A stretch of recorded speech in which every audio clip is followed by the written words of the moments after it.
Hi guys, இன்றைக்கி என்ன recipe பார்க்கறோன்னா திருக்கை மீன் குழம்பு தான் பார்க்க போகிறோம். ஃபஸ்ட்டு தேங்காய் எண்ணெய் தாராளமாக ஊற்றிக்கோங்க. தேங்காய் எண்ணெய் போட்டு சின்ன வெங்காயம் தான் போடணும், அப்போ தான் டேஸ்ட்டாக இருக்கும். சின்ன வாங்கிட்டு 2ஆக கட் பண்ணிவிட்டு தேங்காய் எண்ணெயில் போட்டு நல்லா வதக்குங்க. கொஞ்சம் உப்பு போட்டு வதக்கிட்டு வதக்கினதுக்கப்புறம் இடித்து வச்ச பூண்டு சரிங்களா, அதில் போடும்போது காட்டலை. அதாவது ரெசிபி செய்யும்போது நம்ம மறந்துடுவேன். செஞ்சுக்கிட்டே இருக்கும்போது தான் சரி ப்ராப்பராக செய்யலான்னு பார்த்தா செஞ்சுக்கிட்டு இருக்கும்போது நம்ம வீடியோ ஷூட் பண்ணலாமே அப்படின்னு ஞாபகம் வந்து டக்குன்னு எடுக்கிறது. ஸோ அப்படி தான் இருக்கும், கொஞ்சம் அட்ஜஸ்ட் பண்ணிக்கோங்க. திருப்பி இந்த வெங்காயம் நல்லா வதங்கினோடனே தக்காளி, நான் வந்து 2 கிலோ திருக்கை மீன் எடுத்திருக்கேன். ஸோ உங்களுக்கு நீங்கள் எவ்வளோ எடுக்கீங்க அதில் பாதி அளவு ஆட் பண்ணிக்கோங்க. நான் 2 கிலோ மீனுக்கு கிட்டத்தட்ட 3 தக்காளி ஆட் பண்ணியிருக்கேன். இதில் புளியும் ஆட் பண்ணுறதுனா நீங்கள் பார்த்து ஆட் பண்ணிக்கோங்க.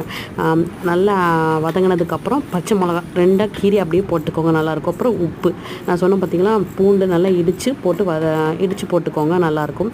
இதில் வந்து மீன் பொரிக்கிற பொடி கடையில் இருக்கும் பார்த்தீங்களா, அந்த பவுடரை வந்து எண்ணெயில் போட்டு வதக்கிட்டிங்கன்னா நல்லா கலர் கொடுக்கும்.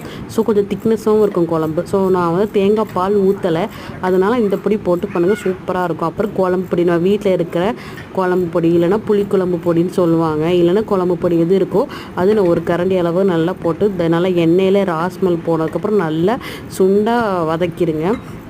அப்படியே உங்களுக்கு காரம் பத்தலை அப்படின்னா மிளகா பொடி போட்டுக்கோ, இந்த சைடில் வதக்கிக்குவோம். ஸோ இந்த கேப்பை நான் என்ன பண்ணிட்டேன்னா, ஃபஸ்ட்டே வந்து திருக்கை மீன் எடுத்துகிட்டு அதில் கொஞ்சம் மிளகா பொடி போட்டு ஊற வச்சு, உப்பு மிளகா பொடி போட்டு ஊற வச்சுட்டு கொஞ்சம் ஊறணும் அப்படின்னு சொல்லிட்டு அதுக்கப்புறம் நம்ம வதக்கிட்டு இருக்கோம். வதங்கினதுக்கப்புறம் திருக்கை மீனை ஏற்கனவே பொடி போட்டு விறகி வச்சுருப்போம். ஸோ அதை போட்டு குழம்போடு போட்டு நல்லா கிண்டி விட்டுக்கோங்க.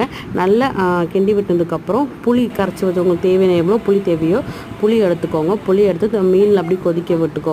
இதில் வந்து தேங்காய் பால் ஆட் பண்ணக்கூடாது, ஏன்னா இது வந்து ரொம்ப முதுகு வலிக்கு ரொம்ப நல்லது, அது மருத்துவ குணம் வாய்ந்தது. ஸோ இதுக்கு வந்து தேங்காய் பால் ஆட் பண்ணக்கூடாது. அதனால தான் நான் வந்து ஃபிஷ்ஷோட பொரிக்கிற பொடி நான் வந்து போட்டுக்கிட்டேன். இது போட்டுட்டு நல்லா கிண்டி விட்டுக்கோங்க. இது எப்படின்னா டக்குன்னு வெந்துடும், அதனால் ஒரு 10 நிமிஷம் சிம்லேயே வேக வச்சுட்டு எடுத்துருங்க, அது நல்லாயிருக்கும்.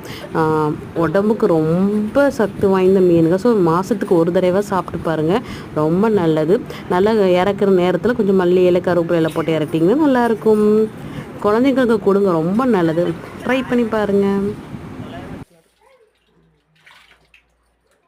இதுதான் வறுக்கணும் மீன்.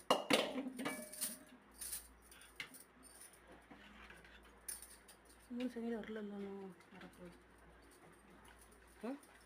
மேலே 3 செகண்ட் வந்துருச்சு.